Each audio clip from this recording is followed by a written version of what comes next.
Hello बच्चों, चलिए प्रश्न को देखते हैं। प्रश्न है निम्नलिखित में से प्रत्येक एपी अर्थात समांतर श्रेणी के लिए प्रथम पद व सार्वअंतर लिखिए। श्रेणी दी गई है ऋणात्मक 5, ऋणात्मक 1, 3, 7, डॉट डॉट डॉट अर्थात ये अनंत तक चलती रहती है। प्रश्न को हल करने से पहले इसकी मुख्य अवधारणा पर विचार करते हैं। तो इस प्रश्न के लिए मुख्य अवधारणा हो जाएगी समांतर श्रेणी, अर्थात हम यहाँ पर समांतर श्रेणी की परिभाषा पर विचार करेंगे। समांतर श्रेणी वह श्रेणी या अनुक्रम, श्रेणी या अनुक्रम जिसके प्रत्येक दो क्रमागत पदों का अंतर समान रहे, समांतर श्रेणी कहलाती है। इसके रूप की बात करें तो यह इस रूप में होती है: प्रथम पद, द्वितीय, तृतीय, और यह कहां तक चलती है? अनंत तक चलती है, अर्थात अनवें पद तक चलती है। यह प्रथम पद होता है ए। द्वितीय पद को प्राप्त करने के लिए एक में हम सार्वंतर को जोड़ देते हैं, तृतीय पद के लिए सार्वंतर को 2 बार, और इसी प्रकार अनवें पद को प्राप्त करने के लिए सार्वंतर को n घटाव 1 बार प्रथम पद में जोड़ देते हैं।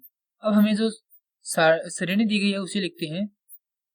श्रेणी दी गई है ऋणात्मक 5, ऋणात्मक 1, 3, 7, और इस श्रेणी के लिए हमें प्रथम पद व सार्वंतर को लिखना है। तो प्रथम पद वह होता है जो श्रेणी को शुरू करता है। तो इसके लिए a बराबर हो जाएगा ऋणात्मक 5, अर्थात प्रथम पद हो जाएगी श्रेणी के लिए ऋणात्मक 5, और सार्वंतर d बराबर होता है a n घटाव a n घटाव 1, अर्थात जो nवां पद है उससे पहले वाला पद उसमें से घटा देते तो हमारे पास सार्वंतर आ जाता है। जैसे कि यहाँ पर होगा d बराबर a द्वितीय घटाव a प्रथम, यानी कि अगर हम n बराबर 2 लेते हैं तो द्वितीय पद में से प्रथम पद को घटाने पर हमारे पास सार्वंतर प्राप्त हो जाएगा। इसे जांच करने के लिए हम a तृतीय घटाव a द्वितीय भी करेंगे, अर्थात तीसरे में से भी दूसरा पद घटाएंगे कि ये बराबर आ रहा है या नहीं। द्वितीय पद है ऋणात्मक 1 घटाव प्रथम पद है ऋणात्मक 5, हल करेंगे तो यह हो जाएगा 4। इसे हल करेंगे तो इसके लिए तृतीय पद है 3 घटाव द्वितीय पद है ऋणात्मक 1, हल करेंगे तो यह हो जाएगा 4।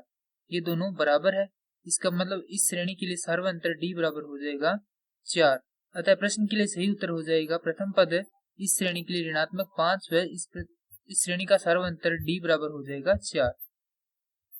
मैं आशा करता हूं कि यह प्रश्न आपको समझ में आया होगा। धन्यवाद।